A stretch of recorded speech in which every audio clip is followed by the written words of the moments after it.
right, now I think we're into May. We started with Maryland, right? Mm-hmm. We went to the Sheep and Wool Festival. Oh, we forgot one in we went to Russell's.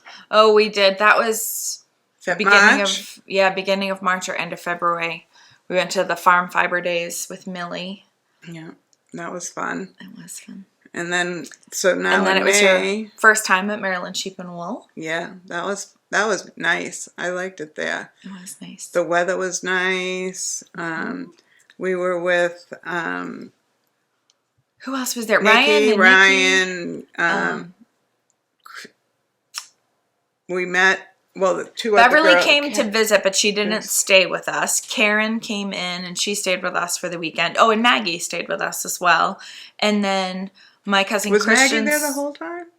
She came late because she had something with her daughter's school or something. But then we met up with Christian's wife, Leah. So that was really fun. She came over twice, actually. She on purpose left something so she could come back. She had to come back for her water bottle. Yeah. we did videos Maryland weekend too, so we have videos of that we can link to. Yeah, that was nice. That it was all outside. Pretty much all outside. Yeah. So, and then we went out to dinner. Jen and I went to, when we first got there, we went to a train station, right in the little town where we were staying. And you eat, it was like an old depot. Yeah. So we ate and had a beer there before we got to our Airbnb. And then when the other girls came, we ordered stuff and ate in, and everybody knit. And then on the last day, everyone just went outside in the backyard and they were all knitting and we just chatting and nice and low key. Yeah, which is kind of what you needed after this whirlwind that we've already talked about. Exactly. But it was very fun to hang out with all of them and listen to all their stories and all of that. And then the next weekend was Mother's Day. Oh, we went to see Millie and Matilda, and actually her ensemble got nominated for an award for the theater groups in New England. They didn't get it, but they got nominated, and she got to go to a dinner with her mom and Gail. Gail, who got the tickets for the Red Sox. She does props for all these local theater groups, and she won her category. Yeah. It's the Dash Awards, right? Yeah. Yeah. And so Gail was at the event with Millie and Melissa, so that was very nice for them. But we went out to a brewery after Matilda and the whole family. Yeah, that was fun. We sat outside. It was a beautiful day. Yeah, and I had given Millie a little theater card game. Oh, yeah. And we had to and she made us all enact them. We're outside at a... playing charades at a restaurant, at a basically. restaurant. It was fun. We had a good time doing that. That's good. Then I had scans, I think. Was that next, scans? No, Katie and Vicky came in from Vegas, and you guys went to Block Island first. Oh, that was fun. And then if you want to see Tipsy Diane, which you don't really get to see that very often, you might want to watch Katie's video. Yeah, that's funny. And there's pocketbook drinks involved in that. We had fun. And Jason and myself acted like we were 3 years old and bugged our parents for ice cream the entire day. Sounds about right. The entire day. Right, Jason? We did. And so finally... it worked. They finally gave... but we almost missed our boat, so we couldn't get the ice cream on Block Island. So they took us to a place after the ferry. Yeah. So we got our ice cream, and we were very happy. So that was fun day, really fun day. Yeah. And then you had and we saw Poor People's Pub there. Oh, that's right. Yeah, no, we didn't know there was another one. So when we go to New Hampshire at Great East Lake, there's a Poor People's Pub, and Dan and Jen get shirts there every time they would go up. And so Gail told us that there was a Poor People's Pub, so we found it, and we went and had drinks and appetizers there. So it was neat that we got to do that, you know. But we wouldn't have known it if it weren't for the other Gail, the cousin Gail. Yeah. So then you had scans May 16th, and then we went in on the 22nd to get results. And we were like 2 to 3 months out from chemo at that point. Yeah. And so this is the part that, you know, I don't quite understand, because this new cancer, the second cancer that I got, the mutated cancer, when I first was diagnosed on October 18th on the scans then, to the biopsy on, I think it was November 2nd or 4th or something, that tumor had doubled in size. And so it's very, very aggressive. So aggressive that my doctor started the chemo before the actual results were up from the biopsy, because she knew what it was. She didn't want to wait. It's crazy aggressive. And that was that. So my question was, all right, we finished chemo. Now I can't have this chemo for 6 months because it's too toxic for my body. What happens if this cancer does back up the same way it did before? So I was really kind of petrified for this one. Not so much the first one, because it was like I just finished chemo, and you have that oh, the chemo will take care of everything, you know? Like, whether it's true or not, you just had that feeling. But we thought by May something would be, and she said there would be other options, but they can't tell you what it's going to be because they don't know where it's going to be, where it will come back in your body, and how aggressively. So they can't tell you any kind of plans until they know it. Yeah. And so, if it came back in your brain, maybe they do radiation. If it came back in your, you know, whatever, wherever it was, they'd have to make a different plan. But they couldn't use what we had. And the chances that I would make it the 6 months without it coming back were very slim. Very slim. Which would be September. I couldn't have this chemo that I just came off of until September.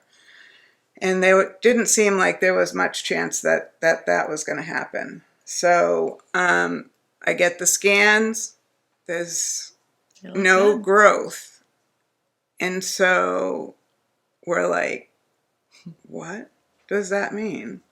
And she's like, well, you know, she doesn't want you to get too excited, right? Because it's still there. Like the stuff that was there before that had shrunk, it's still there, but it hasn't got any bigger. So, and it should have already got bigger, basically. And it didn't. No. And so I told her that Aunt Florence was really the reason for it, and that when she was on her dying bed, she asked what she was supposed to do, and she was going to take care of this. And I think she's true to her word. She said, I can do it. And she pointed her finger at me and said, I can do it. And I think she's doing it. So I think that's really the reason why I'm still here, to get this fund going and finish up a few things. And then, But we obviously were really relieved, and we had the big trip to Nashville coming up in June, which we had planned forever, and you were so excited about, but also kind of worried. I didn't know if I would be going. Right. And even if you were here, like, would you be feeling well enough to go, and all of that stuff. So we were just like kind of blown away. It was amazing. Yeah. So that was wonderful. Then I had Zometa again, I believe then, and And then what did we do after that? Did we go to Nashville? We sure did. So there was me, you, Jeff, Dad, Joe Frost, Trish, Liz, Liz's uncle Mark, Vicky, Rosie and Barry. Yeah. And oh my God. We got a big 3-story Airbnb and we went to CMA Fest. If you have not done this, you need to do this. We took people, Barry, Liz, and Mark all said they weren't really country fans. Mark might have been. I think Mark was on the fence. But by the time they left, they're like, oh, we didn't know country music was like this. Yeah. And they all loved it. Adding this song to my playlist. Adding I know. That song. Every time you talk to Barry, he's like, who's singing this? Wait, I got to add this in. I got to, you know. And him and Joe, I think, had like similar music taste. Yeah. And so the two of them were like buddies. Yeah. And every day, like, someone would, well, I don't know how Jeff and Joe did it, because they were out the latest and up the earliest and went back out. Because there were free concerts all day on like 7 different stages you could go to, all for free. And then we had tickets at the Nissan Stadium 4 nights. So it was... We saw every artist you could ever imagine. Yeah, anyone in country music right now, we saw them perform, some of them more than once. And we actually, the 4 of us, you, me, Dad, and Jeff, ended up going down a day early because Jeff's girlfriend Carrie Underwood, was playing at the Opry. So we got tickets a day early. And that was great, too. And we saw really Lanny Wilson there. Yeah. So it was unbelievable. Like, everything, one thing was, and all the new artists were like amazing. We're the very first night, we're waiting for Joe to come in because he had just texted, and we were downtown and we were in a bar, and Riley texts Jeff and says, Dad, Aaron Kinsey is playing at, what was the name? Ariat. It was a clothing store. It's a boot store. Yeah. They make cowboy boots. Yeah. And Jeff's like, I don't think that's right, Riley. Like, she's not going to be at the boot store. Right. So he's like, we had just got a table. Yeah. We had just got a seat at this place. And so he's like, you guys stay there. I'm going to go up. It says it's only a block away. I'm going to go see. And then I'll, if it's anything, I'll let you know. Oh my God. Was it something? There was all the free beer and alcohol, whiskey you could drink. Yeah. They had 4 different women singing. We got autographs for Riley. Yeah. Jen made this beautiful video for her of all the people signing Jeff's shirt. Yeah. Oh my God, it was so exciting. It was so exciting. Yeah. The next day, we get a FaceTime as we're walking down the street. Riley, she can't even speak. She's crying. We're all crying, walking down the street. It was the best thing ever. Cool. I mean, way to win fans. But those 4 women, they were unbelievably talented. Yeah. Well, and then we went to Old Red afterwards and then ran into Erin Kinsey up on the 2nd floor while we were watching the other shows. And she came over and talked to us again. I've already friended Riley on my Riley girl on Instagram. Yeah. And we're like, first of all, you remembered us out of place and you friended Riley. Yeah. Like, she was really sweet. Way to win fans for life. Yeah. So, and then Jeff saw her again the day after out at one of the field concerts in the morning. Oh, we did? Yeah, and she said, that's right. Did Riley get my message or something? Yeah, down at the Riverfront stage, I think he saw her. Yeah. So, it was pretty awesome. Cool. But we had the best time. So one day Dad went in with the boys. Another day I think Liz went in with the boys. The boys always went. The boys always went in. Liz and I went in with them one day. early in the day. But it was also, I mean, it was Nashville in June. It was like 90 degrees and humid and hot. And so it was a lot of just being out in the sun if you went to the daytime concerts all day, which didn't bother them. Very wise. Like, they took care of the fans. Like, they gave us these like neck things that you could just dip in the water and put back on you, and they had like fans things and to try to stations keep you and stuff. cool. The one where the cars were, they had like the misting things that you could stand under. Yeah. Like, they did try to take care of everybody. But there was so much we didn't see. Like, they closed Broadway. We never went down the middle. No. And the middle was filled with games and things to, like, we never did it.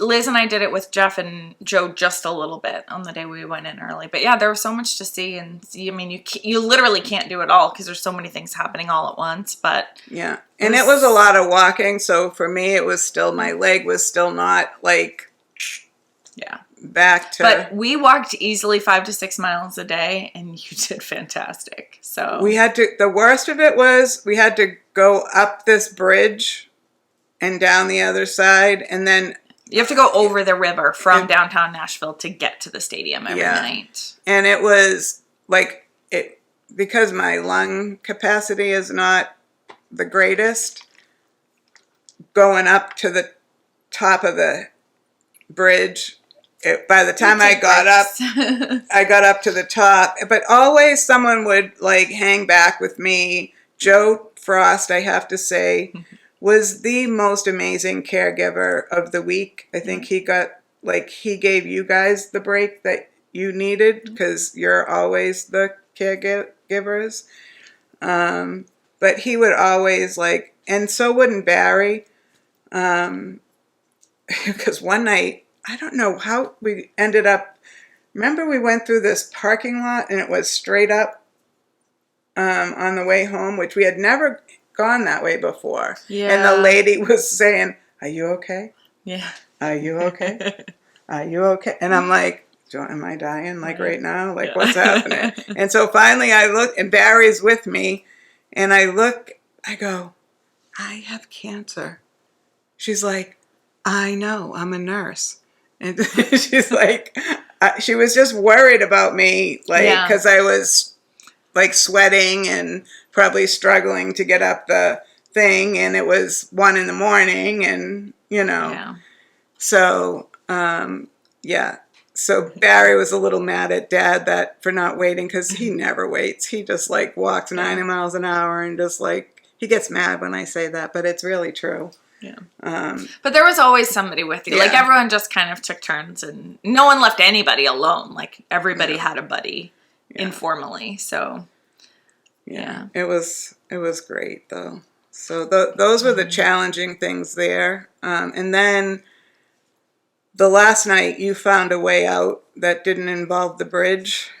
So we had heard horror stories from several different people about you can take an Uber, but it's going to cost you over $100, and you're going to have to wait forever, and then you're going to be stuck in traffic. And we're just that kind of sounds like a nightmare. At least by nighttime it was cool enough, and we weren't in any hurry. So we would at least come back across the bridge, give it some time, and then we'd get an Uber back to the house. We didn't walk all the way home. No. We lived too far for that. But we did find a way to go out to one of the satellite areas, and then we got an Uber from there on the way home the last night. And that wasn't as bad as we expected. And I don't know if it was because it was the last night or not, but and I don't know, it seemed like he went I thought he was driving us home to Massachusetts. He drove around, we drove down these highways and around. Well, because I think there were a lot of people trying to get out of there, so I think he was trying to get out and around some of that massive Yeah, because we never went like that to go home, so I didn't. Yeah. But we got home, and we basically walked the flat of the stadium all the way around inside, and so we didn't have to go up all the stairs and then down across the bridge and through the city. So so that worked out the last night. That was fine. And then what did we do after Nashville? Then we continued the country concert streak with Kane Brown at Fenway. Oh, that was amazing. Dad didn't want to go. When I bought tickets for that, We were like, in the airport. We had already seen everybody that I want to see. Yeah. Why do we want to go to a concert for one person? And we were in the airport at Logan waiting to go to Maryland. And I said, if the only reason you're not going to go is because Dad doesn't want to go, just get tickets. Like, we'll go. Like, who cares? Well, that sounds good. And Riley was obsessed with him. So I was like, why don't we see if Riley can go? And we talked to Jeff. And so we got like a VIP package. And I got T-shirts made for us. And we got so many compliments as we're walking down with the T-shirts. And then we don't know, but we're like the first section, we're dead center. Yeah. And like about 10 or 15 rows up into the second section, which is not, let's say we're about 25, 30 seats away from the stage. Yep. So it was crazy. They came down, they roped off the sections because they came down our thing. So we pushed Riley out to the aisle. So she walked right by us, like 4 people away from us. So she was, oh my gosh. It was a really fun night. It was a good show. It was amazing. Darius Rucker. Yeah. We got to see his wife sing her song with him. And it was they did a thing on, I don't know if it was the Today Show or one of the shows, that it was the best concert he's ever, like, he could never believe that he would sell out a concert stage, and that his wife got a standing ovation for her. And everybody singing the song back to her. He's like, there's no greater compliment than your fans are singing the song back to you. And then he had us do that, and they actually showed it on the on the news. That's so I think cool. It was with Willie Geist, maybe the one I don't know if it's the Today Show. I think it's the Today Show with Willie Geist. It's on the weekends. But so they did that, and they interviewed him about it, and he said it was the best concert he's ever done. So that was cool. It was really cool. And then 3 days later, we left for Phoenix. No wonder we were exhausted. I'm sorry. Now, that's why I said to you we didn't do this update, because we weren't home. We're not home. Phoenix was really fun. We went to Camp Listing Party from the List Perfectly team. Trish ran the event. Mm-hmm. Great job. First event she did, and it was spectacular. And we spoke at the event and talked about the Fearless Living Fund and raised almost $3,000 that weekend towards the fund, which was awesome. We gave out lots of Dirty Diane hats, right? And that's amazing. We just had a lot of fun. We also took a little detour day trip, a bus trip up to Sedona, which was incredibly beautiful. That was like my bucket list thing for that trip. We didn't have a lot of like free time. We went with Mary and Trish, and we took this tour, and it was really beautiful. And then we went to the Holy Cross. It's a huge cross in the rocks, embedded like in the rocks, and it's a chapel. And it in one of the pictures that I took of Mary and Trish, I took a picture from the same vantage point when they weren't in the picture and there was nothing there, and then I took a picture with them sitting there. They were a little bit overwhelmed with emotion, and they left the chapel and sat on the little wall. So I came out and I just took a picture of them sitting there. I didn't tell them I was taking it. And then there was this light with them, and it was the same. I had just taken like the other picture, so it wasn't in it, except for it was in it with them. So I think her dad was there with her during that. So that was pretty powerful. And Joni went to Holy Cross College, and so it holds a particular significance, my cousin Joni. So we got what was it you got? Like a keychain? It was a keychain, like finger rosary. because she loves the finger rosaries and the cross. So it was nice that it came from that place. But we lost it for a whole long time before it. Dan put it in a very safe place. We found it. We did think of you, but you're not getting it because we don't know what we did with it. Yeah. But that was really nice. And then we went to the town itself, but it was so freaking hot. It was so hot. In downtown Sedona, you mean? Yeah. And we walked a little bit, went to a couple of places. Then it was just a lot. It was too hot. But it was just nice, even just out of the bus, to see all of the red rocks and stuff. Like, you can't picture it. Photos and videos don't do it justice. You just got to go see it. So. Yeah, I don't know when it's not hot there. I was just talking to Patrick yesterday, and he said it's 98. So I don't really think that they... Yeah, they don't have a lot of... I could not.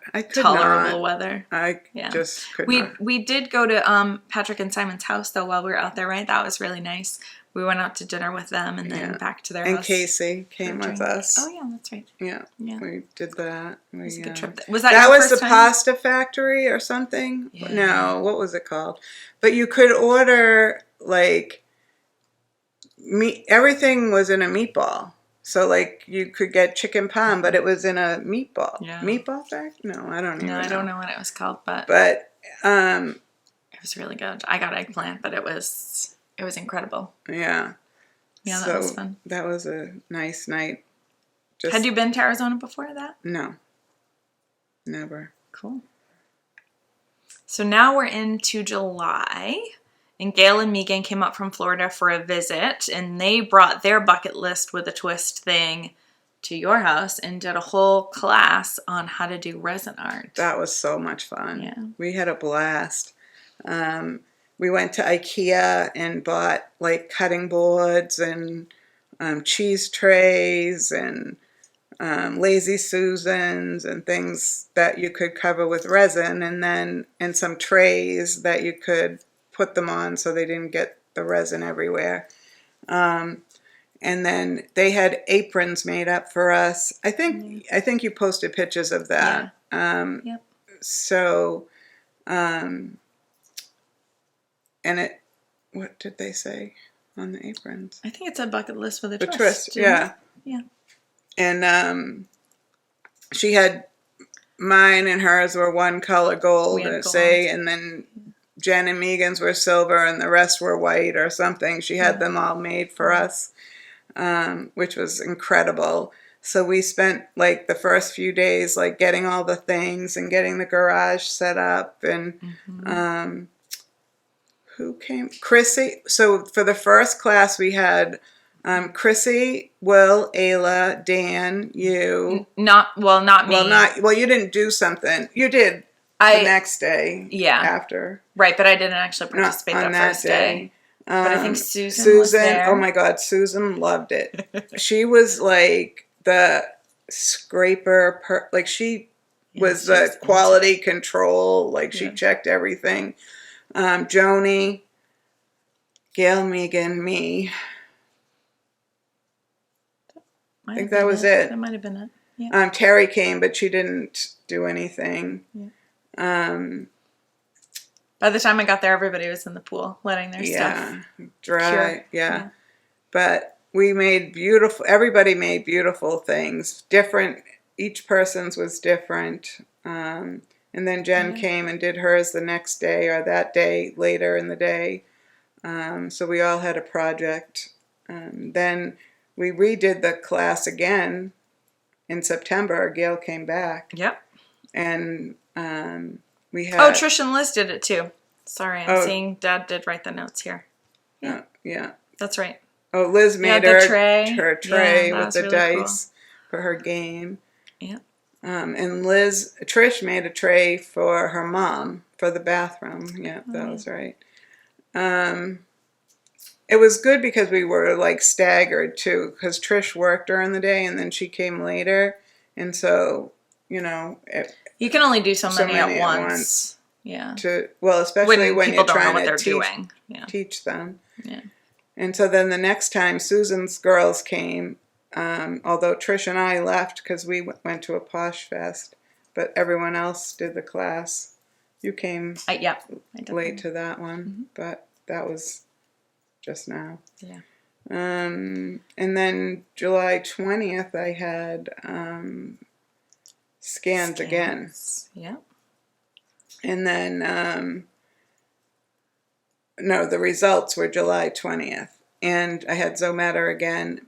But on those ones, we were definitely expecting. Yeah.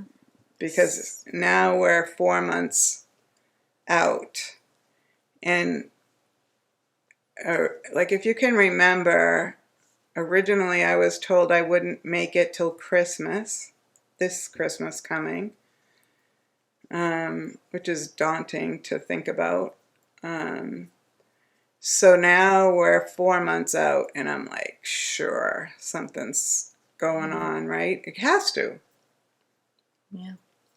No, it doesn't. It doesn't have to. Things still looked great. And so I look at my doctor, and I said, is this amazing? She said, it is amazing. She's like, it is amazing. Like, she had no words. Like, she had no words. Like, I mean, they can never know when it's coming back, but I think if she was a betting woman, she would have bet by then. So, no. Yeah. So that was the good news part. What we need to go back to the end of June, though, to your Remicade infusion, which was the not so good part. Yeah. So my cousin Joni takes me in for, we figured this is easy. They finally cleared me to have Remicade again, which is my treatment for my rheumatoid arthritis, which I hadn't been able to have because of chemo. The chemo. But while I was on chemo, the chemo is, like, I have high dose of steroids. So that would, stop, like, a lot of the inflammations that happened. Yeah. So, but now that I'm not on the chemo, then all these things are going to start happening again. So I have my first one the month before in June, and with in May, I think, yeah, with no problem. I go for the first one, no problem. I go now with Joni, and we're in a little curtained off area. She's sitting right beside me. And all of a sudden I look at her and I go, I'm getting hot. And my face was like getting all red. And then I looked at her again and I tried to say, I can't breathe, but it didn't really come out. And then I couldn't see anything anymore. And I could hear everything. And Joni jumped up. I could hear all of this. And I hear her say, she can't breathe. And then I hear them say, she can't breathe. And like people came running. And then they put oxygen on me. But the oxygen wasn't working. But I couldn't speak to tell them that the oxygen wasn't working. And then I hear the girl go, oh my God, the tank is empty. Get another tank. And they get another tank. But in the meantime, they put IV I have a port here. And so they put IV Benadryl in the port, and then I started to come back. And so it was really scary. And it took probably about 20 minutes for me to fully come back around. Jen was there on campus, but she wasn't with us at that time. And so they're like, oh, you can go home now, you're good or whatever. And Joni's like, oh my God. Well, she told me as soon as she could after it happened. So I had come over while you were kind of recuperating. But she was still nervous when they're like, okay, you're cleared to go. She didn't want to walk down to the car without, by herself. Yeah. So that was good. The three of us went out together. But it was very scary and not knowing why that happened. And then they just say, oh, okay, you can go home. You're sometimes it happens, but it was 5 minutes into the infusion that this all happened. So they're like, don't worry, next time, like now that we know that this happened, we can like pre-medicate you, and we'll, make sure that you're covered on the beginning, so that won't happen again. And so you believe that that's what will happen. So then, when was the next one? August 8th. I go back, but I said, I was very afraid, and I talked to Dr. Lynn, and I said, I'm not having it up the street. Like, because we have it up the street from the Mass General, which means if it got worse, I would have to go in an ambulance down to the hospital because it's not attached. So I said, I want it on the 8th floor where I have my regular chemo. Yeah. So they did. They got it set up there. They had a code team on the ready. So we went, and Dad came with me that time, and I had a nurse. She stayed with me the first 15 minutes, and I was good. And so she's like, you can go to the bathroom now. I'm going to go to the front desk and do something, and then I'll meet you back at the chair. And I come out of the bathroom, and my heart started going, and I knew, I'm like, and Dad goes, sit in the chair. So I, backed into the chair. He wasn't even in the room, in the little curtained room. And she had told me what to do at the beginning, but I didn't have any brain function. So I Dad's like, push the button. I pushed the button, and all I could get out was nurse. And she said, are you in trouble? I said, yes. And then I don't remember what happened. And then within not even a minute, there were 15, I think Dad said, people. Yeah. 12 or 15 people or something. That was the code team.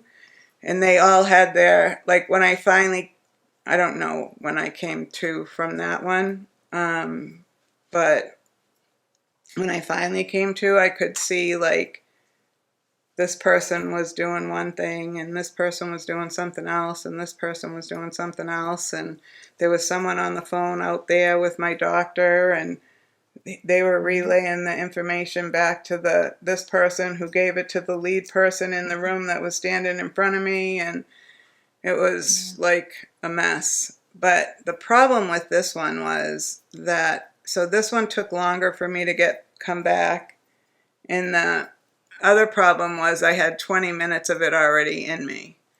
And so, and if my body's reacting to it, it's an infusion that lasts for a month, and the treatment is to help me for a month. So I had almost the whole treatment. So the next day, I go home. The next day, that night I didn't sleep because I felt like I was not right, and that if I went to sleep, that I was going to go to sleep and I was never going to wake up again. And so I stayed awake downstairs all night because I was just afraid that was going to be the end of me. And so the next day, we, maybe that's wrong. Maybe it was the second day, because I called the hospital, and they said that they wanted me to come in. Oh, because it reacted again. My face and everything reacted again that afternoon. Mm-hmm. And they wanted me to go into the hospital, to the emergency room. And I'm like, well, what are they going to do for me there? And so I called my trusty supply for the hospital information, and the hospital emergency room was like crazy.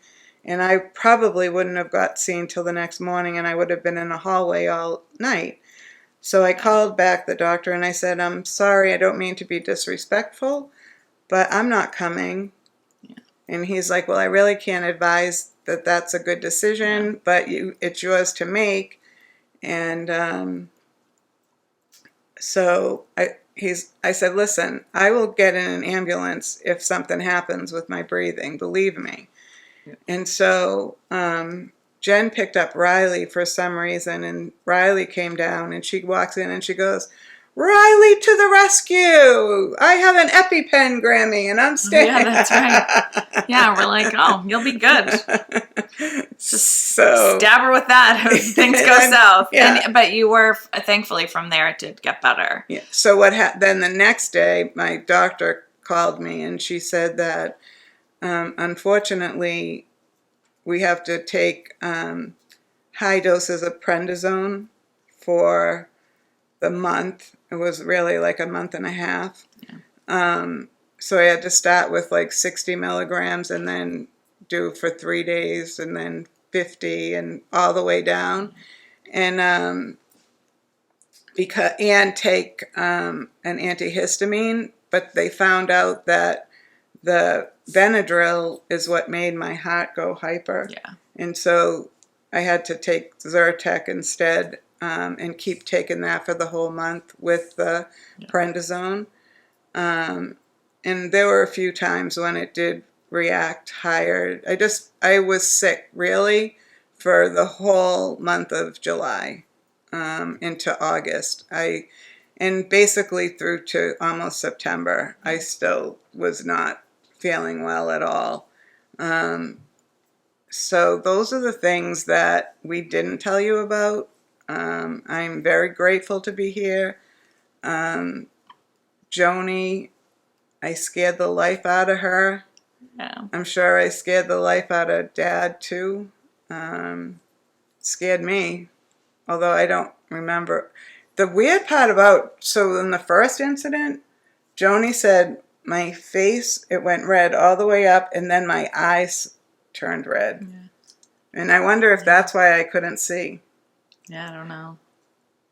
Or like, when they say people die and they're on the ceiling and they're watching everything, I couldn't see anything. Yeah. So I could hear everything, but I couldn't see. Yeah, your system either just time. Got overloaded or something. And I couldn't speak. Imagine that. That was horrible. Horrible, I say. All right, I think we've been talking long enough that we need a 3-part video. What do we think? I don't know. So we're going to take a pause here. Us talk? No, we're going to keep talking, but these people probably need to get on with their lives. So we will post soon another video with the rest of the update. So stay tuned for more. We'll catch you next time.